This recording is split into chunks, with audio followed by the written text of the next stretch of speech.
हथियार चाहिए हमको, हाम्रो जुन यो दुईटा हतियार चाहिन्छ, विश्वास चाहिए विश्वास चाहिन्छ, जिसके द्वारा संसार को भी जीत सकते हैं, जसद्वारा हामीले संसारलाई जित्न सक्छौं, और वो प्रेम भी चाहिए र त्यो प्रेम पनि चाहिन्छ, जिसके कारण हम सब कुछ बलिदान करके हम उस शत्रु को जीत सकते हैं। र जसको कारणले सबै कुरा बलिदान गरेर त्यो शत्रुलाई हामी जित्न सक्छौं।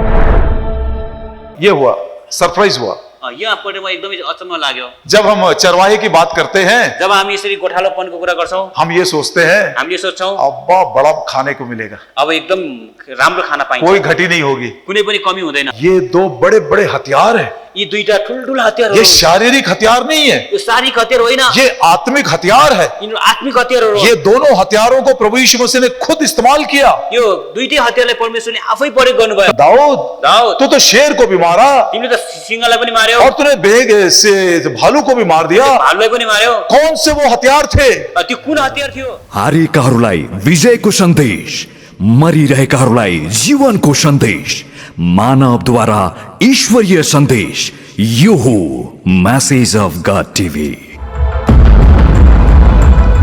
जोब 39 and verse 19। अयुब 39 अर्थात् 39 को 19 पद। Hast thou given the horse strength? के तिमीले घोडालाई त्यसको बल दिएका छौ? एक बड़ा इंपॉर्टेंट प्रश्न है। एउटा एकदमै महत्त्वपूर्ण प्रश्न छ। परमेश्वर अय्यूब से पूछ रहा है, परमेश्वरले अयुबलाई सोधिरहनु भएको छ, क्या तूने घोड़े को बल दिया है? के तिमीले त्यो घोडालाई बल दिएका छौ? घोड़ा कितना बलवान है, देखिए। घोडा कति बलियो हुन्छ हेर्नुहोस्। नाश्ता में भी घास खाता है, नास्तामा पनि घाँस खान्छ, दोपहर का लंच भी उसका घास है, दिउँसोको खानामा पनि उसले घाँसै खान्छ, शाम का डिनर भी घास है उसका। बेलुकाको डिनरमा पनि उसले घाँसै खान्छ। लेकिन कितना उसका शक्ति है, तर कस्तो उसको शक्ति छ, कितने देर तक वो दौड़ता है, कति लामो समयसम्म दौड्छ, कितना सहने की शक्ति उसके पास है। उसकोसँग कति सहन सक्ने शक्ति छ। मनुष्य भी जब अपने बुद्धि के अनुसार एक मशीन बनाता है, जब मानिसले पनि आफ्नो बुद्धिद्वारा एउटा मेसिनलाई बनाउँछ, तो उसको भी वो ऐसा बोलता है, मेरा मशीन 5 हॉर्स पावर का है। र उसले भन्छ मेरो त्यो मेसिन चाहिँ 5 यो हर्स पावरको छ, घोडाको शक्ति अनुसार छ। एचपी मतलब वही है ना, HP 5 हॉर्स पावर। मतलब क्या है, 5 घोड़े का काम एक मेरा मशीन करेगा। 5वटा घोडाले गर्ने काम चाहिँ मेरो एउटा मेसिनले गर्छ। एक एक घोड़े की कीमत 1 लाख रुपए है। एउटा घोडाको मूल्य चाहिँ 1 लाख छ। 5 घोड़ा खरीदने के बजाय 5वटा घोडा किन्नको लागि मेरा मशीन ले लो, मेरो के मेसिन ल्याऊ, 15,000 में काम हो जाएगा। 15,000 में काम हुन्छ। सो मनुष्य भी अपने मशीन की शक्ति को प्रकट करने के लिए हॉर्स का पावर इस्तेमाल करता है। र मानिसले पनि आफ्नो मेसिनलाई को शक्तिलाई तुलना गर्नको लागि हर्स पावर एचपी भन्छ, तपाईले बुझ्नुहुन्छ। एचपी मा चाहिँ त्यसलाई भन्दछ। अब परमेश्वर उस घोड़े को याद दिलाकर अय्यूब से पूछ रहा है। अब परमेश्वरले त्यो घोडाको याद दिलाउँदै अयुबलाई भन्दै हुनुहुन्छ, तो मेरे से पूछा होता तो मैं क्या बोलता? मलाई सोधेको मैले के भन्थे होला? प्रभु जी आउट ऑफ सिलेबस क्वेश्चन मत पूछना। प्रभुजी यो के भन्छ, यो कोर्समा भएको भन्दा सिलेबस भन्दा बाहिर, सिलेबस से बाहर क्वेश्चन मत पूछना। र सिलेबस भन्दा बाहिरको क्वेशन नसोध्नुहोस्। मुझको तो सिलेबस ही कंप्लीट करते नहीं बनता है। मेरो त यो चाहिँ जुन चाहिँ पाठ पनि कम्प्लिट छैन। अब घोड़े को बल किसने दिया, किसने दिया, मुझको क्या मालूम। घोडालाई बल कसले दियो मलाई के थाहा। असल में परमेश्वर इसके द्वारा आज मुझसे और हम सबसे बातें कर रहा है।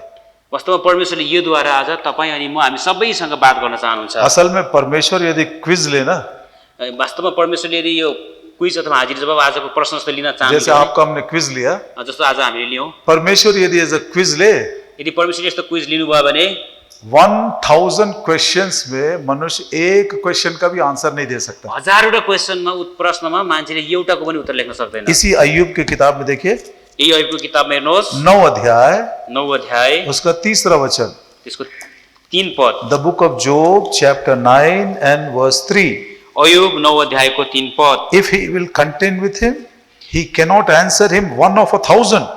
यदि उहाँसँग विवाद गर्न चाह्यो भने त्यसले उहाँलाई हजारौंमा एउटाको पनि जवाफ दिन सक्दैन। 1000 क्वेश्चन पूछने से भी मनुष्य एक आंसर भी नहीं दे सकता है। 1000वटा क्वेशन प्रश्न सोध्यो भने मान्छेले एउटाको पनि उत्तर दिन सक्दैन। और जब अय्यूब कुछ आंसर नहीं दे सका, र अब यहाँनिर चाहिँ अयुबले कुनै आन्सर दिन सकेन, क्योंकि अय्यूब को नहीं मालूम है कि ये बल घोड़े को किसने दिया। किनकि यो अयुबलाई थाहा थिएन कि घोडालाई शक्ति कसले दियो भन्ने कुरा। सुबह से लेकर शाम तक घास करने वाला ये घोड़ा क्यों इतना बलवान है, कैसे है, किसको नहीं मालूम। बिहानदेखि बेलुकासम्म घाँस खाने यो घोडा कसरी बलियो भयो के थाहा। अब जब अय्यूब आंसर नहीं दे रहा, जब अयुबले उत्तर दिएनन् वो घोड़े के बारे में डिस्क्राइब करना प्रभु ने शुरू किया। र त्यसपछि घोडाको बारेमा चाहिँ वर्णन गर्नको लागि पढ्न सुरु गर्नुभयो। अब बहुत सारी बातें वो डिस्क्राइब कर, उसका वर्णन कर रहा है, र धेरै कुरा भनेर प्रभुले यो उसको वर्णन गर्नुभएको छ। लेकिन संक्षिप्त में सीखने के लिए हम केवल 3 उसका गुण देखेंगे।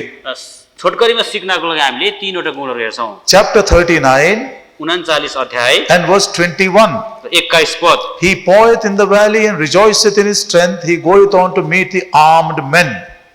त्यसले बेसीमा टाप मार्छ, आफ्नो बलमा रमाउँछ, त्यो हतियारले सुसज्जित मानिसहरूलाई भेट्न निस्केर जान्छ। उसका पहला गुण है, त्यसको पहिलो गुण छ, ये घोड़ा जो है जब हथियार से सज्ज हुआ सेना को देखता है तो दौड़कर उसे मिलने के लिए जाता है। यसको घोडाको पहिलो गुण छ, जब हतियारले सुसज्जित भएको सेनालाई देख्छ दौडेर उसलाई भेट्न जान्छ। उसका दूसरा गुण, त्यसको दोस्रो गुण 22 वचन, 22 पद। he mocketh at fear and is not affrighted.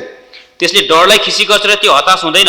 यदि आप उसको डराने की कोशिश करो, यदि त्यसलाई डर देखाउनको लागि कोसिस गर्यो भने वो आपकी ही बेइज्जती कर देगा। उसले तपाईकै बेइज्जत गरिदिन्छ। तीसरा तेस्रो कुरा 25 वचन, 25 पद। he saith among the trumpets, ha ha, he smelleth the battle afar off. दूर से वो युद्ध के उस सुगंध को पा लेता है। उसले चाहिँ तुरैको आवाज गुन्दिन्छ, त्यसलाई हा हा भन्छ र चाहिँ उसले टाढैबाट त्यो लडाईँको गन्ध थाहा पाउँछ। अय्यूब बहुत परेशान है असल में, अयुब यसो छक्क पर्थ्यो। उसकी सारी संपत्ति चली गई है, उसको सबै सम्पत्ति गयो, 10 के 10 बच्चे चले गए, 10 का 10 जना बच्चाहरू गए, उसकी पत्नी उससे दूर हो गई है, उसको श्रीमती उसँग टाढा भई, उसके शरीर में बहुत दुख है, उसको शरीरमा एकदमै दुःख आयो। उसके 3 मित्र आए हैं लेकिन उसके ऊपर झूठे इल्जाम लगा रहे हैं। अनि उसका 3 जना साथीहरू उसलाई एकदमै झुटो दोष लगाउँदैछन्। अब वो प्रभु से बोला होगा, अब प्रभुसँग भन्छ होला, प्रभु जी मेरी अवस्था क्या है और तू क्या बातें कर रहा है, प्रभुजी मेरो अवस्था के छ, तपाईले के कुरा गर्दै हुनुहुन्छ, मुझको थोड़ा सा सांत्वना चाहिए, मलाई त के सान्त्वना चाहिएको छ, मेरे शरीर के ऊपर यदि कुछ मलहम कोई दे सके तो वो बताओ, मेरो शरीरको यो घाउमा लगाउने मलम छ भने त्यो दिनुहोस्, कोई डॉक्टर की बात बोलो, कोही डाक्टरको बारेमा कोई भन्नुहोस्, दवाई की बात बोलो, कुनै दवाईको बारेमा ये भन्नुहोस्। घोड़े की बात मुझको क्यों बता रहे हो। यो घोडाको बारेमा मलाई किन भन्नुहुन्छ। घोड़ा एकदम उसको डराने से वो हंसता है, उसले त्यो घोडा जसलाई डराउन दिनेको समयमा हाँस दिन्छ। घोड़ा जब सज्ज हुआ सेना को देखता तो उनको मिलने के लिए दौड़ कर जाता है, एकदम हतियारले सुसज्जित सेनाहरूलाई त उसले दौडेर भेट्न जान्छ। और ये घोड़ा जो है दूर से युद्ध को वो सूंघ लेता है। अनि यो घोडा जो टाढीबाट त्यो युद्धको गन्ध लिन्छ। क्या अवस्था में और क्या संदेश दे रहा प्रभु। ऊ कुन अवस्थामा छ, परमेश्वरले उनलाई चाहिँ कस्तो प्रकारको सन्देश दिइरहनु भएको I छ। will advise you one thing. म तपाईलाई एउटा सल्लाह दिन्छु। Sometimes you may feel that this message is not totally applicable to me. र कहिलेकाहीँ तपाईलाई लाग्छ यो चाहिँ मेसेज आज मेरो लागि पूर्ण रूपमा मलाई चाहिँ होइन, इससे मुझको कुछ सीखने के लिए नहीं मिल रहा। यसबाट मैले कुनै पनि सिक्न सकिरहेको छैन। अय्यूब की भी वही अवस्था थी। म अयुब पनि यस्तै अवस्था थियो। इस अवस्था में अय्यूब को क्या चाहिए, यो अवस्थामा अयुबलाई के चाहिन्थ्यो, कोई सांत्वना देने वाला चाहिए, कोही सान्त्वना दिनेवाला कोई चाहिन्थ्यो, दवाई देने वाला चाहिए, कोही दवाई दिने या चाहिन्थ्यो, कोई मलहम करने वाला डॉक्टर चाहिए। उसलाई मलम लगाउने डाक्टर चाहिन्थ्यो। लेकिन प्रभु घोड़े के बारे में बता रहा है। तर प्रभुले चाहिँ घोडाको बारेमा बताउनु भयो। एक बार शायद अय्यूब को ऐसा मन में लगा, एकचोटि सायद प्रभुको अयुबको मनमा यो लाग्थ्यो होला, क्या प्रभु जी के प्रभुजी तू मुझको घोड़ा बनाना चाहता है क्या। के तपाईँले मलाई घोडा बनाउन चाहनु भएको छ। प्रभु ने बोला प्रभुले भन्नुभयो, हाँ, हो I want you to be like a horse. म तिमीलाई चाहिँ घोडा जस्तै बनाउन चाहन्छु। आपसे भी प्रभु कह रहा है। तपाईसँग पनि प्रभुले भनिरहनु भएको छ। Why am I speaking about a horse? किन म घोडाको बारेमा बोल्दैछु। Whoever you are, जोसुकै तपाईँ होस्, whatever your circumstances are, तपाईँको परिस्थिति जस्तोसुकै होस्, it is the desire of the Lord that we should be like a horse. यो परमेश्वरको यो चाहिँ इच्छा छ हामी सबै घोडा जस्तै हौं। यिर्मयाह की किताब यिर्मयाहको किताब 12 अध्याय 12 अध्याय और उसका 5 वचन। 12 को 5। The book of Jeremiah chapter 12 and verse 5. यिर्मयाह 12 को 5। If thou hast run with the footmen and they have wearied thee, how canst thou contend with the horses? And if the land of peace wherein thou trustest, they wearied thee, how wilt thou do in the swelling of Jordan? तिमी पैदल सिपाहीहरूसँग दगुर्यौ र तिनीहरूले तिमीलाई थकाइदिए भने कसरी तिमी घोडाहरूसँग होड गर्न सक्छौ। बस वहीं रोक देंगे। तू पैदल चलने वाले सिपाहियों के साथ थक गया, यदि तिमी चाहिँ पैदल हिँड्ने सिपाहीसँग थाक्यौ भने, छोटी छोटी बातों में तू निराश हो गया, सानो सानो कुरामा तिमी निराश भयो भने, और छोटी छोटी बातों में तू बिल्कुल दुर्बल हो गया। सानो सानो कुरामा तिमी एकदमै कमजोर भइदियौ भने, अरे कल के दिन तुझको घोड़ों के साथ दौड़ना है, भोलि चाहिँ त तपाईँ घोडासँग दौड्नु पर्छ। इससे भी बड़ी बड़ी बातें आएंगे, यो भन्दा पनि अझ ठुल्ठुलो कुरा आउँछ। तो कैसा करेगा तू? त्यति बेला तपाईँले के गर्नुहुन्छ? तो ये बात पक्की हो गई। यो चाहिँ पक्का हो। The Lord wants us to be like a horse. परमेश्वरले हामीलाई घोडा जस्तै भएको चाहनुहुन्छ। मतलब क्या है? यसको अर्थ के हो? यदि मुझसे कहा होता, यदि मसँग भन्नुभएको मैं भए बड़ी नम्रता से बोलता, म एकदम नम्रतासाले भन्थे, प्रभु जी जो बात आप बोल रहे हो मुझको समझ में नहीं आ रहा है, प्रभुजी जो कुरा तपाईँले मलाई भन्नुभएको छ मैले केही पनि मैं बुझ्दिनँ। तो सोच भी नहीं सकता, मैले त यस्तो सोच्न पनि सक्दिनँ। मेरे लिए ये असंभव है। मेरो लागि यो चाहिँ असम्भव हो। अब मैं पैदल चलते हुए थक जाता हूँ, पैदल हिँड्दै थाकेको छु भने, छोटी छोटी बातों में गिर जाता हूँ, सानसानो कुरामा म गिर्छु भने, छोटी छोटी बातों में मैं निराश हो जाता हूँ। सानसानो कुरामा म निराश हुन्छु भने, अब घोड़े के साथ कौन दौड़ेगा? अब घोडाको साथमा कसरी दौड्छु? प्रभु ने बोला नहीं, मेरी इच्छा है कि तू घोड़े के साथ दौड़े, इसीलिए मैं तुझको घोड़े के बारे में बता रहा हूँ। प्रभुले भन्नुहुन्छ होइन म चाहिँ तिमीलाई घोडा जस्तै हिँडेको चाहन्छु, त्यसैले मैले घोडाको बारेमा बताउँदैछु। दूसरे शब्दों में दोस्रो शब्दमा प्रभु की इच्छा है कि हम कुछ असंभव सा काम करें। He wants us to do something impossible. परमेश्वरको इच्छा यो छ कि हामी चाहिँ असम्भव काम चाहिँ गर्न सकौँ। मनुष्य क्या घोड़े के साथ दौड़ सकता है? के मान्छे घोडासँग दौड्न सक्छ? लेकिन प्रभु की इच्छा है, तर प्रभुको इच्छा छ, जो असंभव है उसको भी प्रभु हमसे करवाना चाहता है। जो असम्भव छ त्यो कुरालाई हामीबाट परमेश्वरले गर्न चाहनुहुन्छ। न केवल पुराने नियम में परमेश्वर ने कहा, यो पुरानो नियममा मात्रै परमेश्वरले भन्नुभएको होइन, लेकिन नया नियम में प्रभु यीशु मसीह ने भी बोला। नयाँ नियममा पनि परमेश्वरले भन्नुभएको छ। यूहन्ना सुसमाचार यूहन्नाको सुसमाचार उसका 14 अध्याय 14 अध्यायको और उसका 12 वचन। 14 को 12। John chapter 14 and verse 12. यूहन्ना 14 को 12। Verily, verily I say unto you, he that believeth on me, the works that I do shall he do also. Greater works than these shall he do, because I go unto my Father. साँचो साँचो म तिमीहरूलाई भन्छु, जसले म माथि विश्वास गर्छ उसले पनि जुन कामहरू म गर्दछु सो गर्नेछ र यी भन्दा ठूला कामहरू गर्नेछ। क्या बोल रहा प्रभु? परमेश्वरले के भन्दै जो हुनुहुन्छ? काम मैंने किया जो कुरा काम मैले गरेँ तुम भी करोगे, तिमीले पनि गर्नेछौ। मैं प्रचार किया मैले प्रचार गरेँ तुम प्रचार भी करोगे, तिमीले प्रचार पनि गर्नेछौ। मैंने खाना खिलाया मैले खाना खुवाएँ तुम भी खाना खिलाओगे, तिमीले पनि खाना खुवाउनेछौ। मैंने चेले बनाया मैले चेला बनाएँ तुम भी चेला बनाओगे। तिमीले पनि चेला बनाउनेछौ। लेकिन मैं तुमसे सच कह रहा हूँ, र तरै पनि मैले तिमीलाई साँचो भन्दैछु, मुझसे बड़े काम तुम करोगे। मैले भन्दा ठुलो काम तिमीले गर्नेछौ। It is very difficult to believe this. यो बुझ्नको लागि एकदम गाह्रो छ। क्या प्रभु यीशु मसीह झूठ बोल रहा है? के प्रभु येशू ख्रीष्ट झुटो बोल्दै क्या हुनुहुन्छ? प्रभु यीशु मसीह हमको ऐसा थोड़ा सा पफअप करना चाहता है? त्यतिकै परमेश्वरले हामीले चाहिँ फुलाउन चाहनु भएको छ। नहीं, सच बात है वो। यो साँचो कुरा हो। The Lord Jesus Christ is saying, I want you to do the impossible. I want you to do something which I also have not done, greater the works than me. परमेश्वर ख्रीष्टले भन्नुभएको छ म तिमीलाई यस्तो असम्भव काम गर्ने तुलाउँदैछु र मैले गरेको भन्दा पनि ठुलो काम गर्न लगाउँदैछु। एक उदाहरण देता हूं, एउटा उदाहरण दिन्छु प्रमाणित हो जाएगा अनि प्रमाणित हुनेछ कि प्रभु की इच्छा है कि उससे बड़े काम हम करें। प्रभुको इच्छा होस् कि त्यो उहाँको भन्दा ठुलो काम हामीले गरौँ। इससे पहले कई लोग कर गए, यो भन्दा पहिला कतिजनाले गर्नु और शायद आप में से कुछ लोग बैठे हुए आपने ऑलरेडी कर दिया है। र यहाँ बस्नु भएको कतिजनाले पनि त्यो काम गरिसक्नु भएको छ। आइए कौन सा वो काम है? अब यो के काम हो हेरौँ। लूका सुसमाचार लुकाको सुसमाचार 4 अध्याय 4 अध्याय और उसका 18 वचन। 4 को 18। The book of Luke chapter 4 and verse 18. लुका 4 को 18। The Spirit of the Lord is upon me, because he hath anointed me to preach the gospel to the poor. He hath sent me to heal the brokenhearted, to preach deliverance to the captives, and to recovering of the sight to the blind, to set at liberty them that are bruised. परमप्रभुको आत्मा म माथि हुनुहुन्छ, किनकि गरिबहरूलाई सुसमाचार सुनाउनका निम्ति उहाँले मलाई अभिषेक गर्नुभएको छ, मन भाँचिएकाहरूलाई निको पार्न, कैदीहरूलाई छुटकाराको र अन्धहरूलाई दृष्टि प्राप्तिको प्रचार गर्न, पेलेकाहरूलाई छुटकारा दिन। परमेश्वर ने मुझे भेजा है, परमेश्वरले मलाई पठाउनु भएको छ, आत्मा का अभिषेक करके भेजा है, आत्माको अभिषेक गरेर मलाई पठाउनु भएको छ बहुत सारे काम करने के लिए। धेरै काम गर्नको लागि। उनमें से एक काम यह है त्यसमध्ये एउटा काम यो हो कि मैं अंधों के आंखों को खोल दूं। त्यो चाहिँ मध्येको एउटा काम हो अन्धको आँखा खोलिदिने। प्रभु यीशु मसीह ने वो काम किया। प्रभु येशू ख्रीष्टले त्यो काम गर्नुभयो। एक अंधे के आंख को छुआ, वो चंगा हो गया। एक अन्धको आँखा छुनु भयो अनि त्यो चङ्गै भयो। एक अंधा आकर उसे पूछा, हे प्रभु जी, एउटा अन्धा आएर उहाँले भने हे प्रभुजी, तो प्रभु ने उससे पूछा, र प्रभुले यस्तो तू सोध्नुभयो, क्या चाहता कि मैं करूं?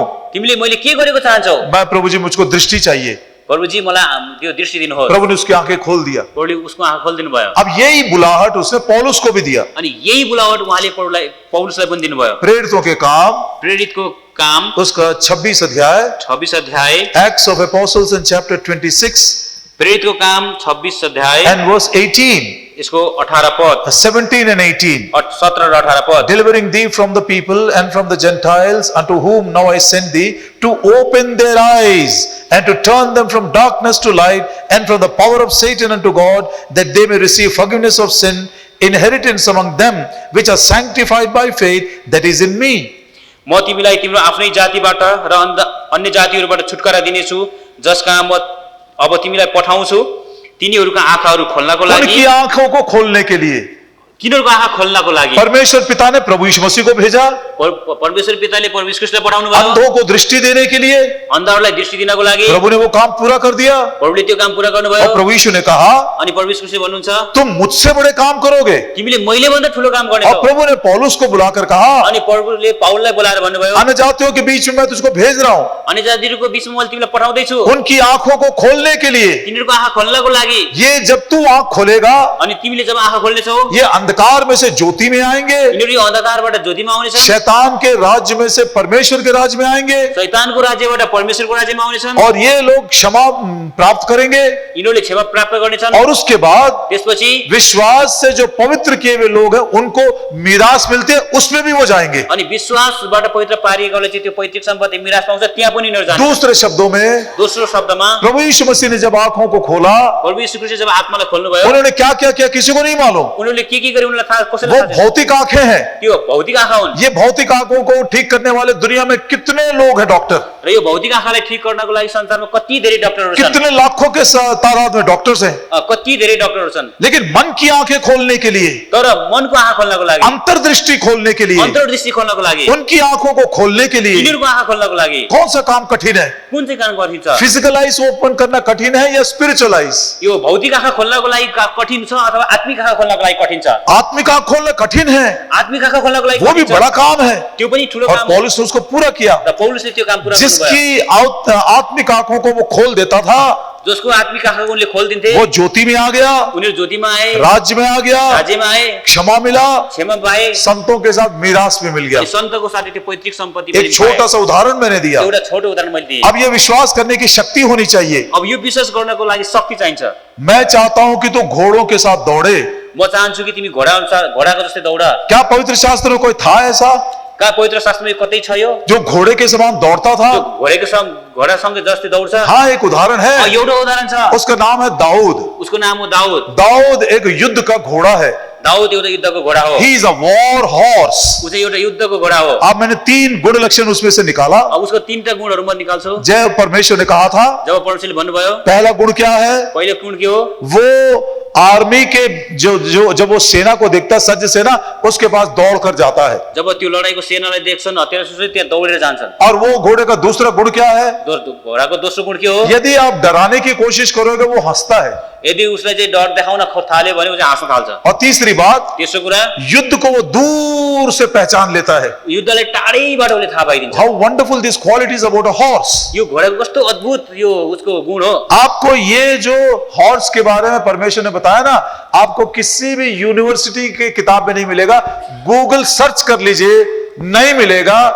आर्टिफिशियल इंटेलिजेंस में देखे तो भी आपको नहीं मिलेगा ये। तपाईले घोडाको जुन गुण देख्नु भयो नि, यो संसारमा भएको कुनै युनिभर्सिटीले तपाईलाई सिकाउँदैन, गूगल सर्च गर्नुस् त्यहाँ पनि पाउँदैन, र आर्टिफिशियल इन्टेलिजेन्सले पनि त्यो पनि भेट्दैन। कोई नहीं बता सकता आपको, कसैले नि भन्न सक्दैन। सिर्फ ये बताएगा आपको। केवल यो बाइबलले बताउँछ। क्या घोड़े को तूने बल दिया? के तपाईले घोडालाई तपाईले बल दिनुभयो? उसका आंसर किसने दिया? उसको उत्तर कसले दियो? दाऊद ने दिया। दाऊदले दियो। क्या दाऊद सच में घोड़े के समान है? के दाऊद साँच्चै एउटा घोडा जस्तै? यस, वो एक युद्ध के घोड़े के समान है। वो हो, उनी एउटा युद्धको घोडाको जस्तै थिए। आइए ये तीनों गुण लक्षण को दाऊद के साथ कंपेयर करके देखते हैं। आउनुस् यो तीनटै गुण चाहिँ हामी दाऊदसँग चाहिँ एकदम दाजेर हेर्छौं। उसका आंसर पढ़ते हैं। त्यसको उत्तर पढ्छौं हामी। अय्यूब से परमेश्वर ने पूछा, अय्यूबलाई परमेश्वरले सोध्नुभयो, क्या तूने घोड़े को बल दिया? के तिमीले घोडालाई बल दियौ? अय्यूब को नहीं मालूम था। अय्यूबलाई थाहा थिएन। आइए हम दाऊद से पूछते हैं। अब यो दाऊदसँग आउनुस् हामी दाऊदसँग सोधौं। भजन संहिता भजनको किताब 18 18 अध्याय, हाँ, Psalm 18 सामी भजन 18 उसका पहला पढ़ते हैं 32. उसको 32 हामीले पढ्नेछौँ। It is God that girdeth me with strength. परमेश्वर नै हुनुहुन्छ जसले सामर्थ्यले मेरो कम्बर कस्नुहुन्छ। ओ अय्यूब बोल सकता था, अयुबले भन्न सक्थ्यो लेकिन उसको मालूम नहीं था. तर उसलाई थाहा थिएन। हे अय्यूब, हे अयुब, क्या तूने घोड़े को बल दिया? के तिमीले घोडालाई बल दियौ? वो बोल सकता था, उसले भन्न सक्थ्यो नहीं प्रभु जी मैंने नहीं दिया, तूने उसको बल दिया. होइन प्रभुजी मैले दिएको भने तपाईले दिनुभएको। लेकिन उसको मालूम नहीं था. तर उसलाई थाहा थिएन। घास खाने वाला ये घोड़ा दोपहर को, शाम को, सुबह जब जब वो खाता घास ही खाता है, लेकिन क्यों इतना बलवान है? उसलाई यो थाहा थिएन बिहानदेखि बेलुकासम्म घास खाने घोडा कसरी यस्तो बलियो भयो। एक बार और बोलता है वो, अझ एकचोटि अझ भन्छ उसले उसका 40 वचन, यसको 40 पद, 32 के बाद हम पढ़ेंगे उसका 39. यसको चाहिँ अब हामी 39 Thou hast girded me with strength unto the battle. किनकि लडाईका निम्ति तपाईले मेरो कम्बर सामर्थ्यले कस्नु भएको छ। ओ प्रभु जी तूने मुझको बल दिया है, हे प्रभुजी तपाईले मलाई बल दिनु भएको छ बल से तूने मुझको सज्ज किया. You have girded me with your strength. र तपाईको त्यो बलले मेरो कम्बर कसरी दिनु भएको छ। प्रियो, ये युद्ध के घोड़े का जो बल है उसके खाने में नहीं है, प्रियहरू यो घोडाको युद्धको जो पनि बल हुन्छ उसको खानामा होइन, उसके ट्रेनिंग में नहीं है, उसको चाहिँ तालिममा होइन, उसके अपने आप में नहीं है. उसको आफैमा आफै होइन, परमेश्वर ने उसको बल दिया है. परमेश्वरले उसलाई बल दिनुभयो। Think about the strength of God which can make a war horse, the one who eats grass morning, afternoon and evening, so strong, so graceful, so enduring and such a mighty man. त्यो लडाईको निम्तिको घोडालाई सुन्नुहोस्, परमेश्वरले कस्तो शक्ति दिन्छ, त्यो बिहानदेखि बेलुकासम्म घाँस खान्छ, त्यसलाई यस्तो सारो सामर्थ्य परमेश्वरले तुलाउनुहुन्छ। जवान बच्चों, ये हमारे खाने के ऊपर नहीं है, जवान छोराछोरीहरू हाम्रो खानामा होइन, ये यूनिवर्सिटी का ज्ञान नहीं है, यो कुनै युनिभर्सिटीको ज्ञान पनि होइन, ये कोई मनुष्य की शिक्षा नहीं है. यो मानिसको शिक्षा पनि होइन। The Lord wants to strengthen you to make you a war horse. र परमेश्वरले तपाईलाई चाहिँ त्यो युद्धको सिपाही घोडा बनाउनको लागि तपाईलाई शक्ति दिनुहुन्छ। प्रभु की इच्छा है कि आप भी एक घोड़े के समान दौड़े. परमेश्वरको इच्छा छ कि तपाईँ पनि घोडा जस्तै दौड्नुहोस्। प्रभु की इच्छा है कि आप भी एक इम्पॉसिबल काम करें. परमेश्वरको इच्छा छ कि तपाईँ पनि एकदम असम्भव काम गर्नुहोस्। प्रभु की बड़ी इच्छा है कि जो काम उसने किया उससे भी बड़े काम हम कर सके. परमेश्वरको यो पनि छ कि परमेश्वरले जुन काम गर्नुभयो त्यो भन्दा पनि अझ ठुलो काम गर्नुहोस्। अब दाऊद को कंपेयर करते हैं ये घोड़े के साथ जिसकी व्याख्या परमेश्वर ने अय्यूब को दिया था. र अब यो दाउदसँग हामीले चाहिँ यसलाई जाँच्दै हेर्दाखेरि यसको कुरा चाहिँ परमेश्वरले अयुबलाई दिनुभयो। जब अय्यूब की किताब 39 खोल कर रखिए अयुबको किताब 39 अध्याय खोलेर राखिराख्नुहोस् और उसका 21 वचन पढ़ते हैं. र त्यसको 21 पद हामीले पढ्छौँ। हाँ, परमेश्वर ने कहा ये he goeth to meet armed men, सज्ज हुए शस्त्र पहने हुए मनुष्यों को मिलने के लिए वो जाता है. यहाँनिर भनेको छ हतियारले सुसज्जित मानिसलाई भेट्न जान्छ हो। अब इसको खोल कर रखिए. यसलाई खोलेर राख्नुहोस्। अब खोलते हैं पहला शमूएल का 17 अध्याय. अब पहिलो सामुएलको 17 अध्याय। पहला शमूएल और उसका 17 अध्याय. पहिलो सामुएल र त्यसको 17 अध्याय। और जब वो युद्ध की भूमि में दाऊद पहुंचा, जब युद्धको त्यो भूमिमा दाऊद पुगे, उसने क्या किया? उनले के भने? 48 वचन 48. 48 पद हेर्नुहोस्। And it came to pass when the Philistine arose and came and drew nigh to meet David, David hasted, ran toward the army to meet the Philistine. अनि यस्तो भयो जब दाऊदलाई भेट्न त्यो पलिस्ती उठ्यो र दाऊदको नजिक आयो, तब दाऊद हतारिएर त्यस पलिस्तीलाई भेट्न सेनातिर दगुरे। ओ जैसे घोड़ा सज्ज सेना के मिलने के लिए दौड़ता है, जसरी त्यो घोडा सेनाहरूलाई भेट्नको लागि कुद्छ, ऐसा दाऊद ने भी सेना के बीच वो शत्रु का सामना करने के लिए दौड़ कर गया. र दाऊद पनि त्यो सेनाहरूको बीचमा शत्रुको सामना गर्नको लागि दौडेर गए। पहला क्वालिटी मैच हो गया. पहिलो त्यो जो पनि गुण छ एकदम मिल्यो। वॉर हॉर्स का पहला गुण दाऊद में दिखाई दिया. त्यो चाहिँ लडाईको घोडाको पहिलो गुण चाहिँ दाऊदसँग मिल्यो। दूसरा, दोस्रो, अब हम 22 वचन में पढ़ते हैं. अब हामी 22 पदमा पढ्छौँ। जोब चैप्टर 39 and verse 22. यो अयुब 39 को 22 पद। He mocketh at fear. उसले चाहिँ त्यो डरलाई चाहिँ खिसी गर्छ। ओ आप उसको डराओगे तो आपकी ठट्टा करेगा वो. र उसले यदि तपाईले डर देखाउनु तर्साउनु भने ठट्टा गरिदिन्छ। यहाँ पर शाऊल ने दाऊद को डराने की कोशिश किया. यहाँ साउलले दाऊदलाई चाहिँ डराउने कोसिस गरिरहेको। क्या बोलता है देखिए, के भन्दैछन्? 17 अध्याय 17 अध्याय और उसका 33. 33 पद। And Saul said unto David, Thou art not able to go against the Philistine to fight with him. Thou art but a youth, and he a man of war from his youth.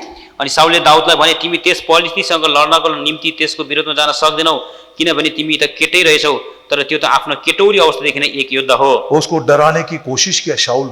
उसले चाहिँ डर देखाउनको लागि कोसिस गर्दैछ अरे साउलले। तू छोटा लड़का है, ए तिमी त सानो केटा हो, तुझको कुछ भी नहीं मालूम। तिमीलाई केही पनि थाहा अरे छैन, तू तो चरवाहा है। तिमी त गोठाला हो। अरे ये तो जवानी से एक योद्धा है। यो त जवानी कालदेखि नै एकदम युद्ध गरिरहेको व्यक्ति वो हो। सोचा दाऊद को डरा देगा। उसले सोच्दैछ दाउद अब डराउँछ। दाऊद डरा नहीं, दाउद डराएन, राजा है इसलिए उसका इज्जत किया। राजा हो त्यही भएर उसको इज्जत गर्नु भयो। लेकिन बोलता क्या देखिए, उसले के भन्छन् हेर्नुहोस् यहाँ दाउद 34 से लेकर 36 तक। 34 देखि लिएर 36 सम्म। हाँ, तब दाउदले साउललाई भने, तपाईको दासले आफ्ना पिताका भेडाहरूको गोठालो गर्थ्यो, अनि कुनै सिंह र कुनै भालु आउँथ्यो र बगलबाट पाठो लिएर जान्थ्यो, तब म निस्केर त्यसको पछि लाग्थेँ र मैले त्यसलाई हिर्काउँथेँ र त्यसलाई त्यसको मुखबाट छुटाउँथेँ, अनि जब त्यो मेरो विरोधमा उठ्थ्यो तब म त्यसलाई त्यसको दारीमा समाउँथेँ, त्यसलाई हिर्काउँथेँ र त्यसलाई मार्थेँ। तपाईको दासले सिंहलाई पनि र भालुलाई पनि मारेको छ, अनि त्यो खतना नभएको परिस्थिति पनि ती मध्ये एउटा चाहिँ हुनेछ। अरे शाऊल तुझको नहीं मालूम है, ए साउल तिमीलाई थाहा छैन, ये कोई बहुत बड़ी बात नहीं है। यो कुनै ठुलो कुरा होइन, गोलियत को मारना बड़ी बात नहीं है। गोलियतलाई मार्ने कुनै ठुलो कुरा होइन। जवान लोग ध्यान से सुनिएगा, जवान छोराहरू ध्यानसँग सुन्नुहोस्, the slaying of Goliath was not a miracle। र त्यो दाउदलाई मार्नु कुनै एउटा यो अचम्मको काम होइन, ये चमत्कार नहीं था। यो चमत्कार थिएन। परमेश्वर की दृष्टि में परमेश्वरको दृष्टिमा चमत्कार नहीं है। चमत्कार होइन। दाऊद के लिए दाउदको लागि चमत्कार नहीं है। चमत्कार होइन। Then what is it? त्यसपछि के हो त? The slaying of Goliath was not a miracle, but it was a manifestation of a war horse। एक युद्ध के घोड़े का वो सबके सामने प्रभु ने इसको प्रकट किया। यो दाउदलाई मार्नु कुनै चमत्कार होइन, तर चाहिँ यो चाहिँ लडाईमा भएको घोडाको जस्तो शक्तिको प्रदर्शन हो। ओ प्रियो, ये कितनी अद्भुत बात है ये। हे प्रियहरू, यो कस्तो अभी तक हम सोच रहे थे कि गोलियत को मारना एक ऐसा अद्भुत काम है, ऐसा अद्भुत काम है जो दुनिया कभी देखा ही नहीं। र अहिलेसम्म हामीले यस्तो लाग्दै थियो ल गोलियतलाई मार्नु यस्तो अचम्मको काम हो जो दुनियाँमा कतै पनि देख्न पाइँदैन। दाऊद हंसता होगा मन के अंदर, दाउद भित्रभित्र हाँस्छ, अरे शाऊल मुझको डरा रहा है, ए साउलले मलाई डराइरहेको ऐसे बहुत सारे काम मैं अकेले में कर चुका हूँ, यस्तो कति काम मैले एक्लै गरिरहेको किसी को मालूम तक नहीं है। कसैलाई थाहै छैन। मेरे पिताजी को भी नहीं बोला, भाइयों को भी नहीं बोला, पितालाई र दाजुभाइलाई पनि थाहा छैन। शेर को भी मार दिया, र मैले सिंह को भी मार दिया। सिंहलाई पनि मारेको छु। ऐसा वैसा नहीं, त्यस्तो होइन। जब मेरे पिता के भेड़ों में से एक छोटे से भेड़ को एक सिंह लेकर गया, जब मेरो पिताको भेडाबाट एउटा सानो भेडालाई सिंहले लिएर जान्छ, मैं उसके पीछे गया, म उसको पछि गएँ, उसके मुंह से उसको मैंने निकाला, मुखबाट मैले निकालेँ। और जब वो शेर मेरे ऊपर आया, जब शेरले मलाई आक्रमण गर्न खोज्यो, मैंने शेर को ही फाड़ दिया। मैले त्यसलाई चाहिँ एकदम क्याटचुट बनाइदिएँ। सेवकों के लिए सेवकको लागि एक बहुत बड़ा चैलेंज है ये। एउटा ठुलो यो चुनौती छ। इस प्रकार की चरवाही करना है, र यस प्रकारको तपाईले चाहिँ गोठालोपन ये गर्नुपर्छ। गर्जने वाला सिंह, यो चाहिँ एकदम गर्जनेवाला सिंह,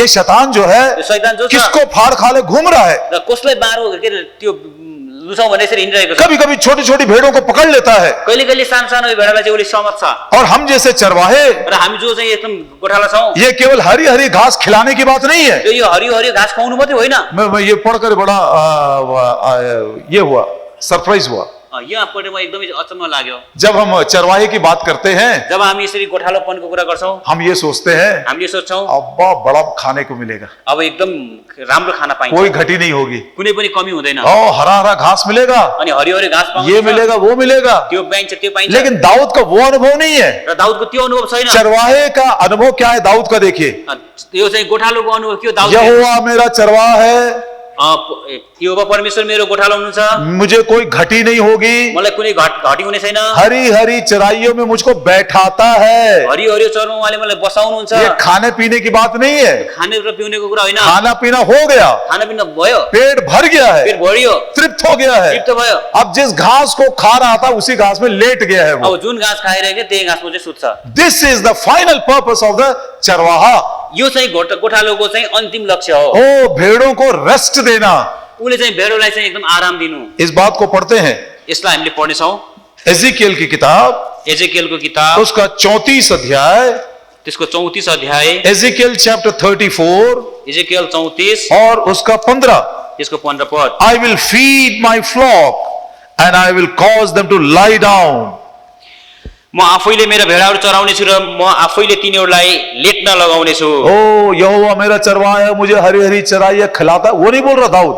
र यहाँनिर चाहिँ यहोवा परमेश्वर मेरो, यहोवा मेरो गोठालो हुनुहुन्छ, उहाँले हरियो हरियो खुवाउनुहुन्छ, त्यो होइन। Lord is my shepherd, he maketh me to lie down परमेश्वर मेरो गोठालो हुनुहुन्छ, उहाँले मलाई चाहिँ सुताउनुहुन्छ, आराम देता है, एकदमै आराम दिनुहुन्छ, सुरक्षा देता है, सुरक्षा दिनुहुन्छ, संभाल कर रखता है। सम्हालेर राख्नुहुन्छ। दाऊद ये चरवाहा है, दाऊद यो प्रकारको इसीलिए गोठालो हो। मुझको एक बहुत बड़ा चैलेंज है, र यसकारण यो मेरो लागि एउटा चुनौती हो भेड़ों के लिए क्या मैं इस प्रकार की सेवा कर रहा हूं? कि भेडाको लागि मैले यस प्रकारको सेवा गरिरहेको छु। केवल खिलाने की बात नहीं है, केवल खुवाउनेको कुरा होइन, बड़े बड़े लेक्चर देने की बात नहीं है, एकदम ठुलो ठुलो भाषण दिने कुरा होइन, लेकिन भेड़ों को आराम और विश्राम तक पहुंचाना, र भेडालाई एकदम आराम गरेर विश्रामसम्म पुर्याउनु, ओ भेड़ों को इस प्रकार की सुरक्षा देना। र भेडालाई यस्तो प्रकारको सुरक्षा दिनु। जब गर्जने वाला सिंह आया, जब गर्जनेवाला सिंह आउँछ, एक छोटे से भेड़ को लेकर चला गया, त्यो एउटा भेडालाई लिएर जान्छ, मैं दौड़ा उसके पीछे, उसको पछि दौडे, उसको निकाला उसके मुंह से, उसको मुखबाट उसलाई निकाले। और जब शेर मेरे ऊपर आया, जब शेर म माथि आयो, मैंने उसको ही मार दिया। मैले उसलाई नै मारिदिएँ। Unless a shepherd has the strength to deal with this roaring lion, he can never serve the simple small flock. यो गोठालो जो चाहिँ सिंहसँग चाहिँ सामना गर्ने शक्ति छैन, उसले चाहिँ आफ्नो सानो बगालाई सेवा गर्न सक्दैन। ऐसा दाऊद बहुत कर चुका है। यो त दाउदले धेरै गरिसक्यो। शाऊल जब उसको डरा रहा था, साउलले जब उसलाई चाहिँ डर देखाउँदै थिए, अरे क्या देखता है, अरे ये तो जवानी से योद्धा है, तू तो छोटा बच्चा चरवाहा है तू। ए के देख्छ, यो त जवानीदेखि लडाई गर्ने व्यक्ति, तिमी त एउटा गोठाला हो। तब दाऊद मन में मन हंस रहा है और बोल रहा है, तुझको नहीं मालूम मैं शेर को भी मार दिया, भालू को भी मार दिया। तर दाउद चाहिँ मनमा नै भन्छन्, उनले चाहिँ मैले हाँस्छन्, अनि मैले सिंहलाई पनि मारिदिएँ, मैले भालुलाई पनि मारिदिएको छु। दूसरा क्वालिटी, दोस्रो यो गुण, ये घोड़ा जो है डराने से हंसता है। अब दाऊद के मन में वही है, कोई डरा नहीं सकता दाऊद को। Nobody can make David to fear. यहाँनिर चाहिँ दाउदको जो चाहिँ घोडा चाहिँ डराउनेवालासँग हाँस्छ, त्यस्तै प्रकारको दाउदको पनि त्यो छ। दाउदलाई कसैले पनि यस प्रकारले कोई नहीं डरा सकता उसको। कोहीले पनि उसलाई चाहिँ डर देखाउन सक्दैन। तीसरा, दोस्रो कुरा, ये घोड़ा जो है दूर से युद्ध को सूंघ लेता है, उसका खुशबू उसको दूर से मिल जाता है। र अर्को घोडाको अर्को गुण चाहिँ टाढीदेखि उसले चाहिँ त्यो लडाईको गन्ध थाहा पाउँछ। अब दाऊद को देखिए, अब दाउदलाई हेर्नुहोस्, पहला शमूएल पहिलो सामुएल 17 अध्याय 17 अध्याय और उसका 17 वचन। 17 को 17। दाऊद के पिताजी इशाई ने उसको बुलाया दाउदको पिता इसाईले उहाँलाई बोलाउनु और भयो, वो कहता है, र उनले भन्छन्, Take now for thy brethren an ephah of parched corn and these 10 loaves, and run to the camp to thy brethren, and carry these 10 cheeses unto the captain of their 1,000, and look how thy brethren fare, and take their pledge. 17 and 18. यसको 18 Padma 17 and 18. 17 को 18, नहीं 17 अध्याय का 17 okay 18. 17 18। अनि इसाईले आफ्नो छोरा दाउदलाई भने, अब तिम्रा दाजुहरूका निम्ति यो एक एपा भुटेको अन्न र यो 10 वटा रोटी लैजाऊ, र छाउनीमा तिम्रा दाजुहरू कहाँ दगुर, अनि यी 10 वटा पनिर चाहिँ तिनीहरूका 1000 का कप्तानहरूका निम्ति लगिदेऊ, र तिम्रा दाजुहरूको कुशल क्षेम बुझेर तिनीहरूकोले कुनै निशानी ल्याऊ। एक दिन दाऊद को पिताजी ने बुलाया, एक दिन दाउदलाई पिताजीले बोलाउनु भयो, बेटा छोरा 40 दिन हो गए, 40 दिन भयो, तेरे भाई लोग युद्ध में गए हैं, तिम्रो दाजुहरू चाहिँ युद्धमा जानुभएको छ, वहां से कोई खबर नहीं आया, त्यहाँबाट केही खबर पनि आएको छैन। वो जीत रहे हैं या हार रहे हैं कुछ समझ में नहीं आ रहा है। उनले जितिरहेका छन् कि हारेका छन् केही पनि त्यो थाहा छैन। ये बात सोचने वाली है। यो चाहिँ कुरा एकदम सोच्न पर्छ। 40 दिन के पहले युद्ध के लिए गए हैं, लेकिन युद्ध में क्या हो रहा अभी तक कोई खबर नहीं है। 40 दिन अगाडि उनीहरू युद्धमा गएका थिए, तर अहिलेसम्म कुनै खबरै छैन। दाऊद ने क्या किया, दाउदले के गरे, उसने युद्ध को दूर से सूंघ लिया। दाउदले टाढैदेखि त्यो युद्धको गन्ध अभी तक वो गया नहीं है, अहिलेसम्म गएको उसको छैन, मालूम नहीं क्या हो रहा थाहा है, छैन। उसको मालूम पड़ गया कुछ तो गड़बड़ है। उसलाई चाहिँ त्यो के थियो थाहा छैन, तर उसलाई चाहिँ के थाहा भयो भने केही गडबड उसने युद्ध को दूर से उसने उसका स्मेल पा लिया। टाढैदेखि त्यो युद्धको उसले चाहिँ गन्ध पायो। क्या क्या उसने, उनले के गरे, 20 वचन में 20 Padma, David rose up early in the morning, left the sheep with the keeper, took and went as Jesse has commanded him, and he came to the trench as the host was going forth to fight, and shouted the battle. अनि दाउद बिहान चाँडै उठे र भेडाहरू एउटा रखवालाको साथमा छोडे, र इसाईले उनलाई आज्ञा दिए अनुसार सामानहरू लिएर गए, अनि त्यो सेना लडाईका निम्ति निस्किरहेको र युद्ध ध्वनि निस्किरहेको बेला उनी त्यस मोर्चामा आइपुगे। बड़े भाई बोलते हैं, ठुलो दाइले भन्दै थिए, अरे तू थोड़ा युद्ध का मजा देखने के लिए आया के है। तिमी युद्धको यो मजा हेर्नको लागि आयौ? नहीं नहीं, मजा देखने के लिए नहीं आया, होइन होइन, यो मजा हेर्नको लागि ये होइन। युद्ध का घोड़ा है। वो यो चाहिँ युद्धको घोडा हो। पिताजी की बात सुनते साथ मालूम पड़ गया कुछ तो गड़बड़ है। र पिताजीको त्यो कुरा सुन्ने बित्तिकै यहाँ केही गडबड छ भन्ने 40 दिन से वो गए हैं, लेकिन कोई खबर नहीं है। 40 दिन अगाडि गएको तर केही खबरै छैन। उसने युद्ध को दूर से सूंघ लिया, उनले युद्धलाई टाढैबाट सुँगे, सुबह सुबह उठा, बिहान बिहान उठे एकदम चला गया। र एकदम हिँडी गए। तीनों गुण लक्षण घोड़े का दाऊद में मिलाई दी। तिनटै घोडाको गुण चाहिँ अथवा घोडाको तिनटै गुण दाउदसँग अब ये मिल्यो। पक्की बात हो गई। र अब यो पक्का भयो, दाऊद जो है एक युद्ध का घोड़ा है। दाउद जो छन् उनी युद्धको एउटा घोडा हुन्। David is a war horse. दाउद चाहिँ यो युद्धको घोडा। The slaying of Goliath was not a miracle. त्यो चाहिँ गोलियतलाई मार्नु पनि चमत्कारी होइन। It was a manifestation of the war horse prepared by God. र परमेश्वरले तयार पार्नु भएको घोडाको चाहिँ त्यो चाहिँ एकदम घोडा मान्छे हो। इसके पीछे परमेश्वर का उद्देश्य क्या है? यसको पछि परमेश्वरको उद्देश्य के छ? ऐसे ऐसे असंभव से काम हम भी करें, यस्तै यस्तै असम्भव काम हामीबाट पनि ऐसे भी बड़े बड़े काम हम भी करें। यो भन्दा पनि ठुला काम हामी गरौँ। गोलियात जैसे राक्षस जायंट्स हमारे भी जीवन में हैं। गोलियत जस्तो त्यो ठुलो कदको मान्छे राक्षस हाम्रो जीवन पनि Oh, we are also facing some giants in our life. हाम्रो जीवन यस्तो बढे कदको मान्छेहरू हामीले पनि त्यो एकदम सामना गरिरहेको और छौँ। प्रभु की इच्छा है कि वो जायंट्स को हम भी हराकर एक स्वतंत्र जीवन बिता सके। र प्रभुले चाहनुहुन्छ हामी पनि त्यस्तो प्रकारको त्यो ठुलो कदको मान्छे राक्षसलाई मारेर हामी पनि स्वतन्त्र जीवन जिउँ। अब जब दाऊद ने शाऊल से ऐसी बातें किया जब दाउदले साउलले यस्तो कुरा गरे तो इस बात को हम पढ़ते हैं 38 वचन 38 में। र हामीले यो कुरा 38 अथवा 38 मा पढ्छौँ। Saul armed David with his armor and he put an helmet of brass upon his head. Also he armed him with a coat of mail. अनि तब साउलले दाउदलाई आफ्नो युद्धको वस्त्र पहिराइदिएर पित्तलको टोप उनको टाउकोमा लगाइदिए अनि तिनले उनलाई फलामको कोट पनि ओढाइदिए। Verse 39. 39 पद। And David girded his sword upon his armor, and he essayed to go, for he had not proved it. David said unto Saul, I cannot go with these, for I have not proved them. David put them off.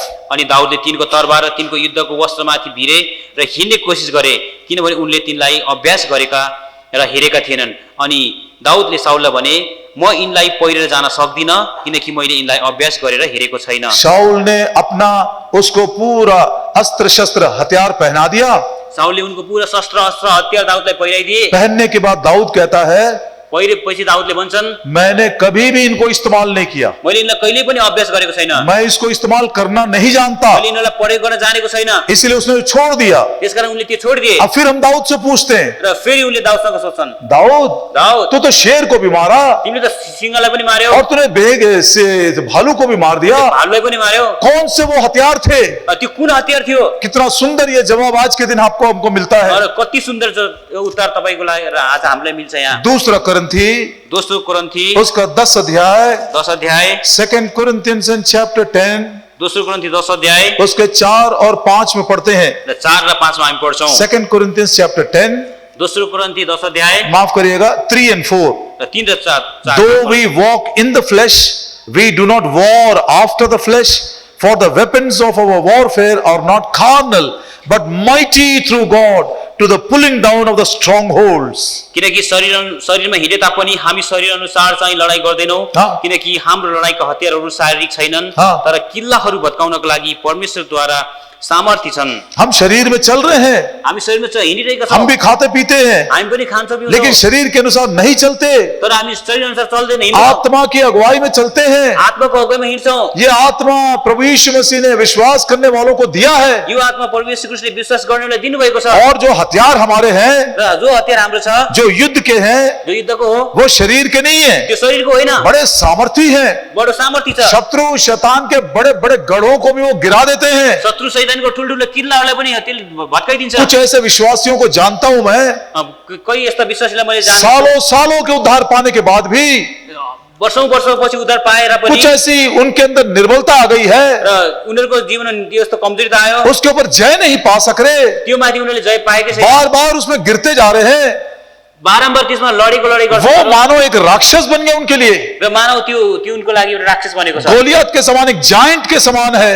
Goliath जस्तै एउटा giant बनेको छ, राक्षस बनेको छ। पौलुस कहता है, पौलले भन्छन्, आत्मिक हथियार हमको दिया गया है, आत्मिक हतियार हामीले दिएको छ, जिसके द्वारा शैतान के बड़े बड़े जायंट्स को और बड़े बड़े गढ़ों को भी हम गिरा सकते हैं। जसद्वारा चाहिँ ठुलठुलो शैतानको त्यो किल्ला र त्यो ठुलठुलो शैतान अथवा राक्षसलाई पनि हामीले हराउन सक्छौं। ये गढ़ का मतलब क्या मालूम? यो किल्लाको मतलब के हो? ये एक ऐसा परिस्थिति है जो हमको आगे जाने से रोकती है। र यो एउटा यस्तो परिस्थिति हो जसले हामीलाई अघि जान रोक्छ। वो हमारे प्रोग्रेस को रोकता है। उसले हाम्रो चाहिँ उन्नतिलाई रोक्छ। मिस्र से छुटकारा देने के बाद मिस्रबाट छुटकारा पाएपछि प्रभु की इच्छा थी कि वो कनान में जाए, प्रभुको इच्छा थियो कि उनीहरू कनानमा जाउन्। लेकिन कनान में जाने से पहले र कनानमा जानुभन्दा पहिला एक यरीहो का आया है। यरीहो एउटा एरियो आयो। यरीहो बहुत बड़ा गढ़ है। वो एरियो एकदम ठुलो किल्ला थियो। यरीहो की दीवारें 60 फीट की हैं।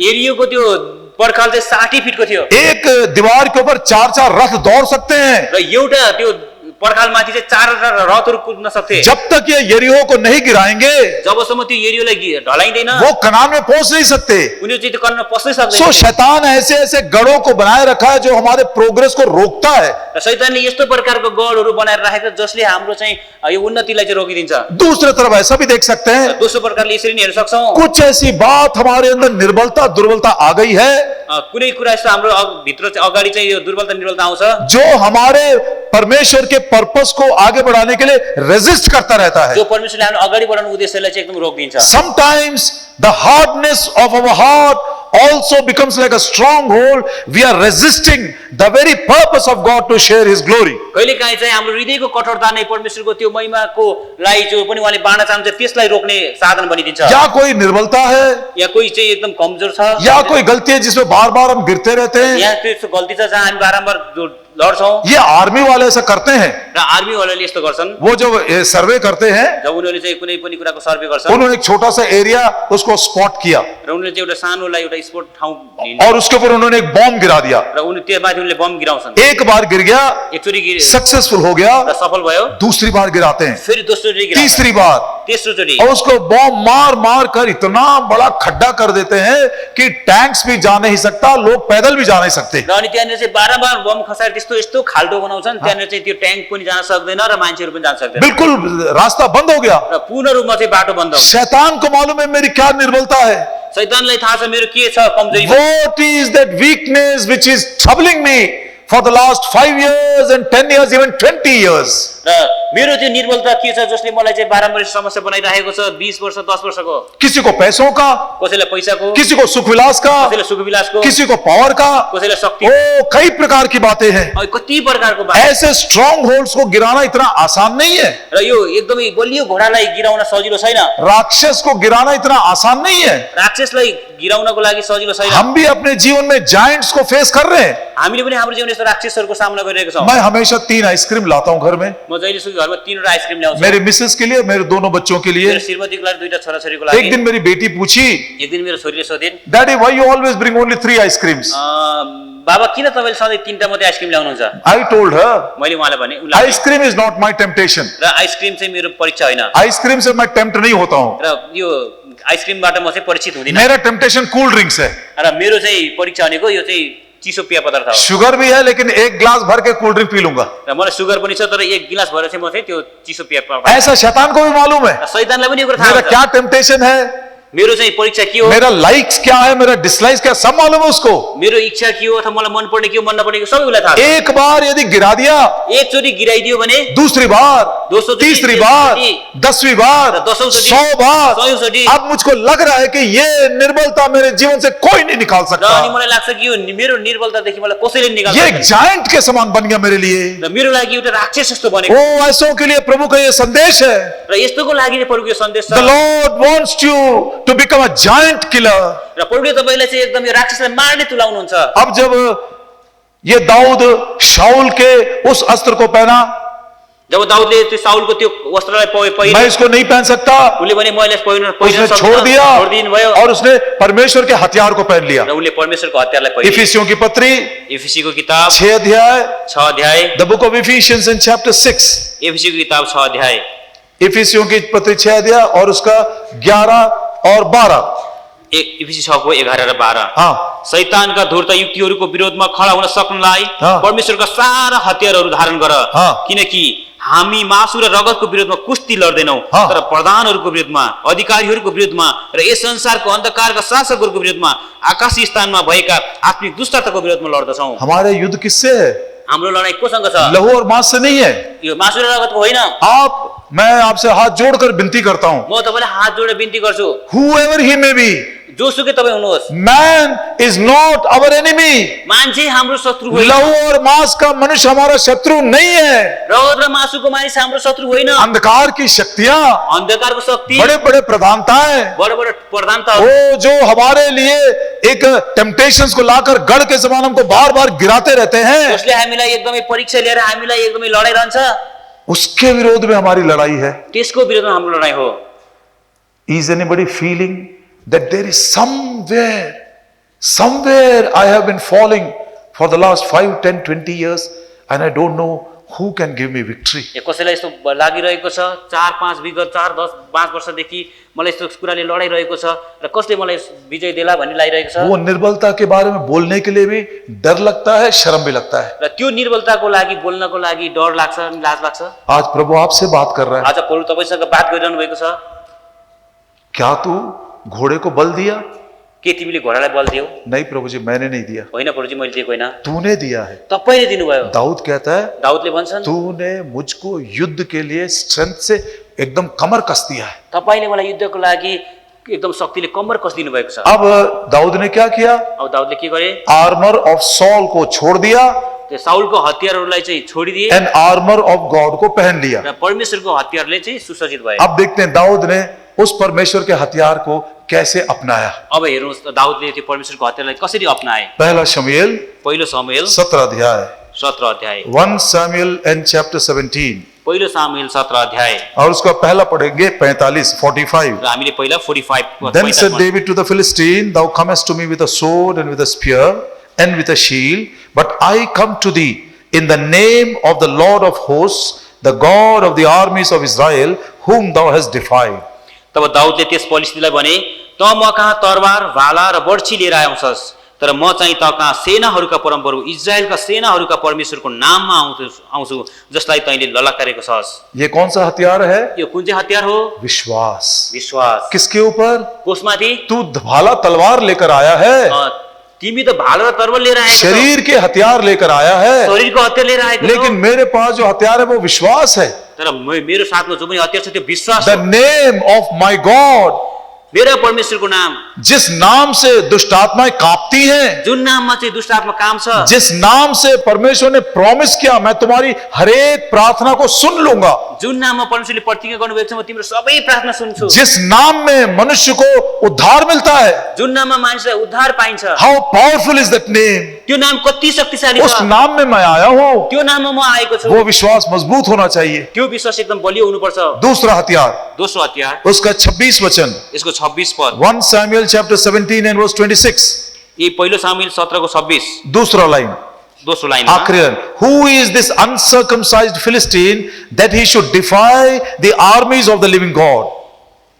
जीवित परमेश्वरका सेनाहरूलाई ललकार गर्ने त्यो खतना नभएको बलिस्ती को हो? उसको मालूम है उसलाई थाहा थियो त्यो ये प्रभु के लोग हैं, यो प्रभुको जनहरू युद्ध के लिए आए हैं, युद्धको लागि आएका छन्, डर के मारे उनके घुटने टकरा रहे हैं, एकदमै डरको कारण उनीहरूको घुँडा ठोकिरहेको लेकिन छ। उन्हीं को देखकर बोलता है र उनीलाई हेरेर दाउदले भन्छ, ये जीवित परमेश्वर की सेना है। यो जीवित परमेश्वरको सेना हुन्। That is the love he had for the people of God. त्यो चाहिँ उनीप्रति परमेश्वरका जनप्रति भएको उनको प्रेम हो। प्रिय भाई बहनों, प्यारो भाइ बहिनीहरू, जवान बच्चों, जवान छोराछोरीहरू, जायंट्स को किल करना चाहते हैं, तपाईले राक्षसलाई मार्न चाहनुहुन्छ, गोलियात को निकाल देना चाहते हैं, गोलियतलाई निकाल्न चाहनुहुन्छ, असंभव से काम को आज संभव करना चाहते हैं, असम्भव कामलाई आज सम्भव गर्न चाहनुहुन्छ, शैतान के गढ़ों को ढा देना चाहते हैं, शैतानको त्यो गढलाई चाहिँ भत्काउन चाहनुहुन्छ, यरीहो की दीवारों को भी निकाल देना चाहते हैं, एरियोको दीवार अथवा पर्खाललाई पनि भत्काउन चाहनुहुन्छ, ताकि कनान पहुंचने के लिए परमेश्वर का उद्देश्य पूरा होने के लिए कोई आपको रोक ना सके। ताकि कनान पुग्नको लागि परमेश्वरको उद्देश्य पूरा हुनको लागि कसैले पनि रोक्न नसकोस्। Faith in God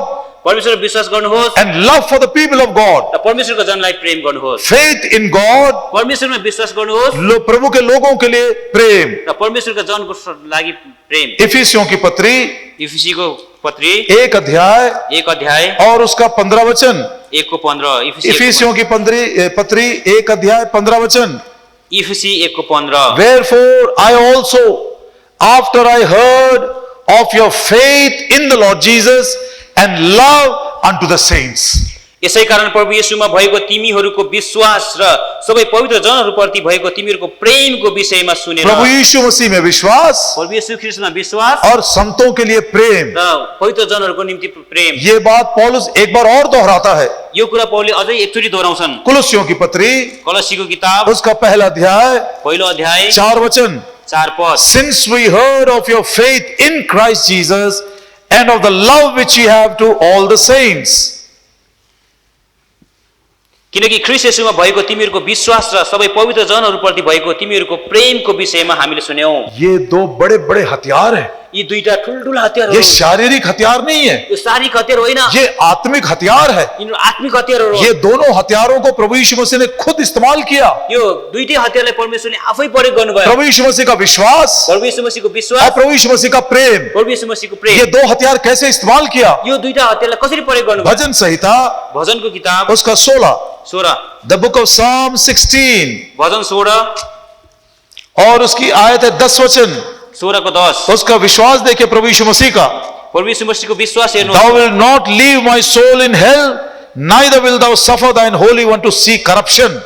किनभने तपाईले मेरो प्राणलाई अधोलोकमा छोड्नुहुने छैन, न त तपाईले आफ्ना पवित्र जनलाई शरण दिनुहुनेछ। मैं मर भी जाऊंगा म मर्ने, लेकिन मेरे प्राण को वो अधोलोक में नहीं छोड़ेगा। म मरे र जानेछु, तर पनि तपाईले मेरो प्राणलाई अधोलोकमा छोड्नुहुने छैन। अपने पवित्र को वो सड़ने नहीं देगा। आफ्नो पवित्र जनलाई उहाँले शरण दिनुहुने छैन। 11 वचन, 11 पद। तू मुझे जीवन का मार्ग दिखाएगा। तपाईले मलाई जीवनको बाटो ये देखाउनुहुन्छ। प्रभु यीशु मसीह का विश्वास है। यो प्रभु येशू ख्रीष्टको विश्वास हो। मैं मर भी जाऊंगा तो भी मैं फिर से जी उठूंगा। म मरेर जानेछु, तर पनि म जिएर उठ्ने। मेरा पिता मुझको अधोलोक में नहीं छोड़ेगा। मेरो पिताले मलाई अधोलोकमा छोड्नुहुने मेरा छैन। पिता मुझे सड़ने नहीं देगा। मेरो पिताले मलाई शरण दिनुहुने छैन। इसका दूसरा मीनिंग है, यसको दोस्रो अर्थ छ, I will be resurrected from the dead.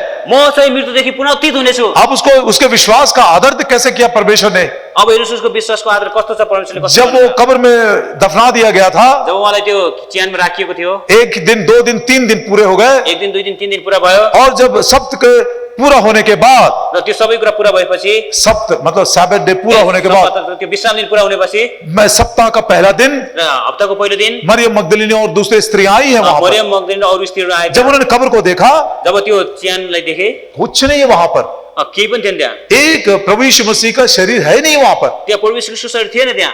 Usually लोग जब मरते हैं जब मान्छेहरू मर्छन्, वो धीरे धीरे सड़ने लगता है। र बिस्तारै बिस्तारै उनीहरू चाहिँ सड्न थाल्छन्। मार्था मरियम कहती है, मार्था मरियमले भन्छन्, हे प्रभु जी, हे प्रभु, पत्थर मत निकालो, त्यो ढुङ्गा नहटाउनु, वो सड़ गया होगा, त्यो सडेको छ, बड़ी बदबू आएगी। एकदम गन्ध आउने। लेकिन प्रभु यीशु मसीह का विश्वास, तर प्रभु येशूको विश्वास, तू मुझे सड़ने नहीं देगा, तिमीले तपाईले मलाई शरण दिनुहुने छैन। इसी का मतलब है रेजरेक्शन। यसको मतलब हो चाहिँ पुनः उत्थान। मेरे दीनहीन देह को बदलकर अपने महिमा के देह के अनुकूल वो मुझको बना देगा। मेरो दिनहीन यो शरीरलाई परिवर्तन गरेर तपाईले आफ्नो महिमाको योग्यको बनाउनुहुन्छ। इसी को रेजरेक्शन बोलते हैं। यसैलाई चाहिँ पुनः उत्थान भनिन्छ। तू मिट्टी है, तिमी माटो हो, तू मिट्टी में चला जाएगा, माटोमा जानेछौ। ये अंत नहीं है, यो अन्त्य होइन, मृत्यु अंत नहीं है। मृत्यु अन्त्य होइन। ध्यान से सुनिएगा प्रियो, ध्यानसँग सुन्नुस् प्रियहरू, तू मिट्टी है, मिट्टी में चला जाएगा। तिमी माटो, माटोमा जानेछौ। पाप करने के बाद परमेश्वर ने आदम से कहा, पाप गरेपछि परमेश्वरले आदमलाई भन्नुभयो, लेकिन मिट्टी बनने के बाद भी तर माटो बनिसकेपछि पनि एक और परिवर्तन आएगा।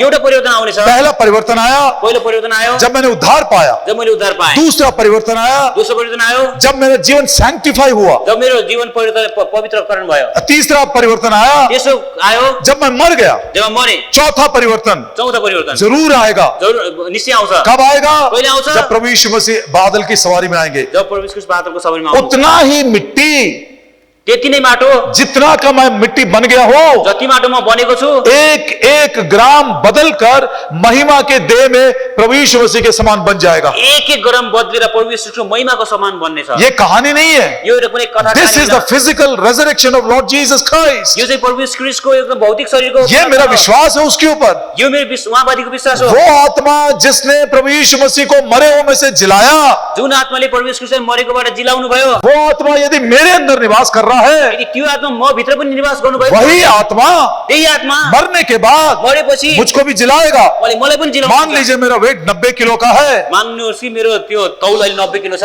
मैं मर गया म मरे, और ये 90 किलो का मेरा जो वजन है, र 90 किलोको जो मेरो तौल छ, प्रभु यीशु मसीह आए नहीं, प्रभु ख्रीष्ट आउनु भएन, 10, 20, 50 साल हो गए, 10, 20, 50 वर्ष भयो, सारा 90 किलो मट्टी बन गया। सबै 90 किलो माटोमै मिल्यो। वो अंत नहीं है, त्यो अन्त होइन, एक और परिवर्तन होगा। एउटा परिवर्तन हुनेछ। जिस दिन प्रभु यीशु मसीह आएंगे, जुन दिन प्रभु ख्रीष्ट आउनुहुनेछ, तुरी की आवाज आएगी, एकदम तुरैको आवाज उस आउँछ, तुरी की आवाज को मैं सुनूंगा, त्यो तुरैको आवाज मैले सुन्नेछु, और तुरंत प्रिय वही 90 किलो का वही मट्टी फिर से होकर महिमा के देह में बदल जाएगा। त्यो 90 किलोको जो पनि माटो छ फेरि पनि बदलेर चाहिँ एउटा देह बन्नेछ। ये कहानी नहीं है, एउटा कहानी होइन, ये एक हमारे जीवन की सच्चाई है। यो हाम्रो जीवनको एउटा सच्चाइ हो। वो प्रियो, इसीलिए प्रभु की बड़ी इच्छा है कि हम ये गोलियात जैसे जायंट्स को फेस करें और जयवंत जीवन बिता सके। र प्रभुको यो इच्छा छ हामीले गोलियत जस्तो यो राक्षसको चाहिँ सामना गरेर चाहिँ हामीले जयवन्त जीवन जिउँ।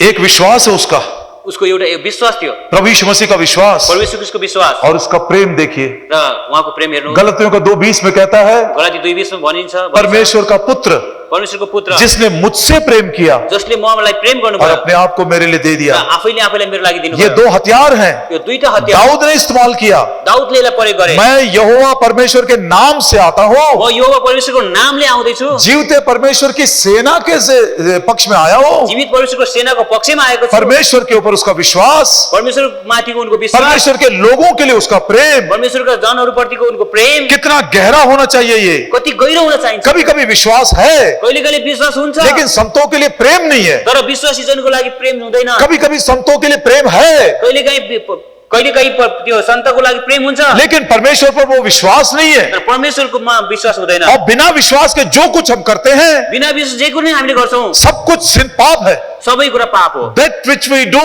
without any faith is called sin in the Bible. जुन कुरा हामीले विश्वास बिना विश्वास गर्छौं त्यसलाई पाप भनेको छ बाइबलमा। ये रोमियो का 14 और उसके लास्ट वर्ष में लिखा है, रोमीको 14 को अन्तिम वर्षमा यो लेखिएको छ। that which is without faith is sin. जो कुरा चाहिँ विश्वास बिनाको हो ये त्यो 2 पाप हो। हथियार चाहिए हमको, हाम्रो जीवनमा यो दुईटा हतियार चाहिन्छ। विश्वास चाहिए विश्वास चाहिन्छ, जिसके द्वारा संसार को भी जीत सकते हैं, जसद्वारा हामीले संसारलाई जित्न सक्छौं, और वो प्रेम भी चाहिए र त्यो प्रेम पनि चाहिन्छ, जिसके कारण हम सब कुछ बलिदान करके हम उस शत्रु को जीत सकते हैं। र जसको कारणले सबै कुरा बलिदान गरेर त्यो शत्रुलाई हामी जित्न सक्छौं। उदाहरण के तौर पर उदाहरणको निम्ति सेकेंड वर्ल्ड वॉर के बाद दोस्रो विश्वयुद्धपछि जर्मनी 2 भाग में हो गया। जर्मनी 2 भागमा भयो, एक वेस्ट जर्मनी हो गया और दूसरा ईस्ट जर्मनी हो गया, एउटा पश्चिम र एउटा पूर्वी जर्मनी, और दोनों के बीच में एक दीवार भी बना दिए। र दुईटैको बीचमा चाहिँ एउटा पर्खाल पनि बनाइयो। इसको बर्लिन वॉल कहते हैं। यसलाई चाहिँ बर्निङ रोल भनिन्छ। और वेस्ट जर्मनी वालों ने डेमोक्रेसी अपनाया, र चाहिँ यो एकदमै पश्चिमी जर्मनीले चाहिँ यो प्रजातान्त्रिक पद्धतिलाई अपनाए, और वो बड़े फलवंत भी हो गए। उनीहरू चाहिँ एकदमै फलवन्त पनि भए। और जहां से मार्टिन लूथर आया है, जहाँबाट मार्टिन लुथर पनि आउनुभयो, ये ईस्ट जर्मनी वाले जो पूर्वी जर्मनी छ ये कम्युनिज्म को अपना लिए, उनले चाहिँ कम्युनिस्टलाई चाहिँ अपनाए और धीरे धीरे र बिस्तारै बिस्तारै गरीब और गरीब होने चले। गरीब गरीब हुँदै गए। ईस्ट जर्मनी बहुत ही कंगाल हो गया, र यो पूर्वी जर्मनी एकदमै कंगालै भयो, वेस्ट जर्मनी प्रॉस्परस हो गया। र यो चाहिँ पश्चिमी जर्मनी एकदमै उन्नतिशील भयो। इनकी प्रॉस्पेरिटी देखकर यिनको प्रगतिशीलतालाई देखेर ईस्ट जर्मनी को बड़ा द्वेष हुआ, र चाहिँ यो पूर्वी जर्मनीमा चाहिँ एकदमै त्यो देश ईर्ष्या आयो, और वो अपने ट्रक में भर भर के कचरा लाते थे, र उनी एकदम ट्रकमा भरेर मैला आन्थे, और गार्बेज, मैला, और दीवार के पास, बर्लिन वॉल के पास खड़े होकर, र त्यो बर्निङ वल भनेको पर्खालमा खडा भएर और सब कचरा वेस्ट जर्मनी इस तरफ डालते र थे। त्यो सबै मैला जति चाहिँ त्यो पश्चिमी जर्मनी, वेस्ट जर्मनी देखता भी रहा। र त्यो पश्चिमी जर्मनी त हेर्थे भने कुछ दिनों के बाद केही दिनपछि इनके मन के अंदर ऐसा विचार आया, उनीहरूको मनमा यस्तो एउटा विचार आयो, ओ हम भी कुछ करेंगे। हामीले पनि केही गर्नु। इन्होंने भी ट्रक भर भर के लाए, यिनीहरूले पनि एकदम ट्रक भरेर ल्याएको छ, और उन्होंने भी दीवार से लगाकर उनले पनि त्यो पर्खालमा लगेर और सब पैकेट्स उधर फेंकने लगे। सबै प्याकेट उता फाल्न थाले। क्या पैकेट्स है वो? त्यो के प्याकेट थियो? ब्रेड के पैकेट्स हैं, रोटीको प्याकेट थियो, बिस्किट के पैकेट्स हैं, बिस्कुटको प्याकेट थियो, फ्रूट्स के पैकेट हैं, एकदम फलफुलको प्याकेट अच्छे थियो, अच्छे खाद्य सामग्री है, राम्रो राम्रो खाने सामग्री थियो, और उस हर पैकेट में ये छोटा सा टैग लगा हुआ है, र त्यो छोटो एउटा त्यो ट्याग पनि लगाएको थियो, एक पता एक जो पेपर, पेपरमा लेखेको थियो। क्या लिखा है? के लेखेको थियो? This is what we have. र यो चाहिँ जुन हामीसँग छ, हमारे पास जो है ये हमने दिया। हामीसँग जे छ त्यो हामीले दिँदैछौँ। वो लोगों ने क्या दिया उनीहरूले के दिए जो उनके पास है? त्यो जे उनीहरूसँग थियो, द्वेष, देश, कड़वापन, तितोपना कचरा। र मैला। इन्होंने क्या दिया? यिनीहरूले के दिए? ब्रेड दिए, रोटी दिए, रोटी दिए रोटी दिए, और बिस्किट दिए। बिस्कुट दिए। क्यों? किन? इनके मन के अंदर प्रेम है उनीहरूको मनभित्र प्रेम थियो और इसी कारण उन्होंने जो उनके पास था उसको उसने दिया। र यसै कारणले जे उनीहरूभित्र थियो त्यही दियो उनीहरूलाई। इतिहास की बड़ी कहानी है। इतिहासको एउटा ठुलो कहानी छ। बाद में क्या हुआ मालूम? त्यसपछि के भयो थाहा छ? ये बर्लिन वॉल टूट गया। र यो चाहिँ जुन चाहिँ बर्लिन वल भनेको प्रकार बर्लिन वॉल टूट गया। र त्यो चाहिँ भत्क्यो। आज ईस्ट जर्मनी वेस्ट जर्मनी दोनों एक हो गए। आज पूर्वी जर्मनी र पश्चिम जर्मनी एक भए। What a wonderful weapon is this love. र यो प्रेम कस्तो अद्भुत हतियार हो। विश्वास और प्रेम। विश्वास र प्रेम।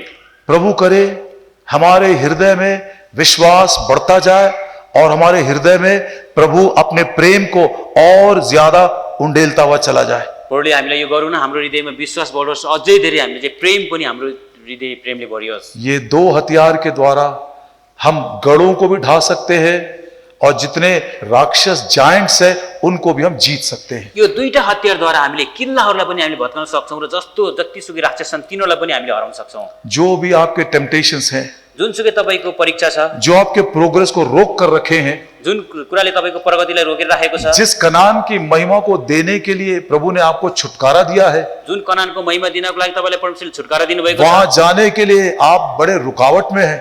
त्यहाँ जानको लागि तपाईँलाई जुन रोकावट छ, Oh, the Lord may make you a war horse like David so that you can deal with the giants of your life. र परमेश्वरले तपाईँलाई त्यो लडाईँको घोडा दाउद जस्तै बनाएका हुन् जसले गर्दा तपाईँ त्यति सबै कुरालाई सामना गर्न सक्नुहुन्छ। इतनी आसानी से शैतान छोड़ेगा भी नहीं। यति सजिलै शैतानले छोड्ने छैन। ऑलरेडी कुछ लोगों के मन में वो गढ़ बना कर रखा है।